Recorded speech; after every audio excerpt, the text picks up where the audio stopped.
ठाकुर जी के पैसे से आप तनख्वाह ले सकते हो, ठाकुर जी के पैसे से आप रेंट ले सकते हो, ठाकुर जी के पैसे से यही जज साहब गाड़ी ले रहे हैं। जो भोग उस गुल्लक के पैसे से लगता था उसमें कितने लोगों का अंशु मात्र मिलता था। जो इनकी प्लानिंग है 1 तारीख से वो हम होने नहीं देंगे।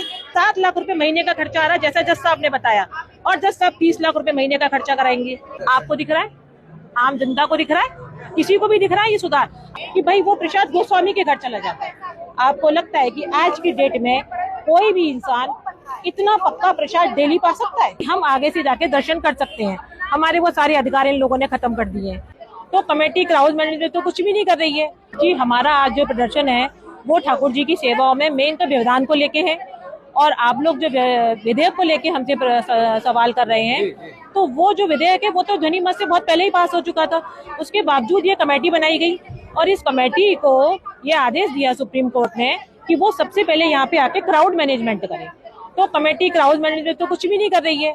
दूसरी बात, ना ही गोस्वामियों के साथ में किसी भी तरीके का सामंजस्य बना पा रही है, उसके उल्टे वो केवल और केवल ठाकुर जी की जो निज सेवाएं हैं उनमें व्यवधान पैदा कर रही है। आपने कुछ समय पहले सुना होगा उन्होंने देवी पूजन बंद किया, बंद करने के बाद फिर कुछ रियायतों के साथ में चालू करा।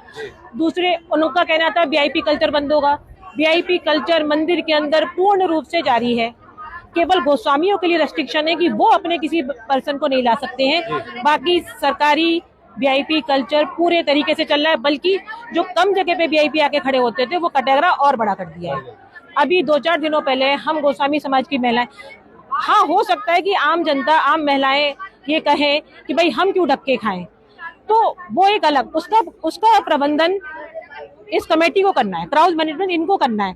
लेकिन हम लोगों की रही बात, तो हम लोगों को जब से ये मंदिर है, जब से हम लोग यहाँ सेवा कर रहे हैं, हम लोगों को ये अधिकार प्राप्त है कि हम आगे से जाके दर्शन कर सकते हैं। हमारे वो सारे अधिकार इन लोगों ने खत्म कर दिए हैं।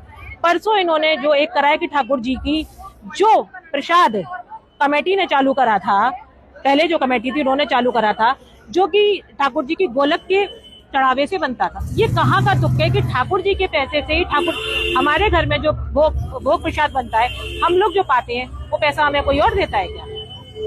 ठाकुर जी के पैसे से ठाकुर जी का प्रसाद बन रहा है, उसमें भाई क्या तकलीफ है? ठाकुर जी के पैसे से आप तनख्वाह ले सकते हो, ठाकुर जी के पैसे से आप रेंट ले सकते हो, ठाकुर जी के पैसे से यही जज साहब गाड़ी ले रहे हैं, क्या कहते हैं फ्लैट ले रहे हैं, वो सब ठाकुर जी के पैसे से कोई बात नहीं है। उसका पूरा कह रही है कि ये व्यवस्था में सुधार हो रहा है, हम लगातार सुधार कर रहे हैं। आपको दिख रहा है, आम जनता को दिख रहा है, किसी को भी दिख रहा है ये सुधार? अगर किसी को दिख रहा हो सुधार तो वो सामने आए और बोले कि भाई ये सुधार हुआ, आम जनता यहाँ आराम से दर्शन करके जा रही है। कौन सी आम जनता दर्शन करके जा रही है? धक्के वही खा रहे हैं, कोई किसी भी तरीके का कुछ नहीं है जिसमें। अच्छा, अब उन्होंने क्या कहा कि अब 1 लाख रुपए पर डे का प्रायोजित भोग वो लगवाएंगे। आप एक बात बताइए, बहुत छोटी सी बात है, मैं अगर यहाँ पे जाके यहाँ की गोलक में 100 रुपए डालती हूँ, मेरा उद्देश्य क्या होगा कि इसमें से 1 पैसा भी ठाकुर जी के निमित्त लग जाए तो मेरे 100 रुपए डालना सफल हो गया।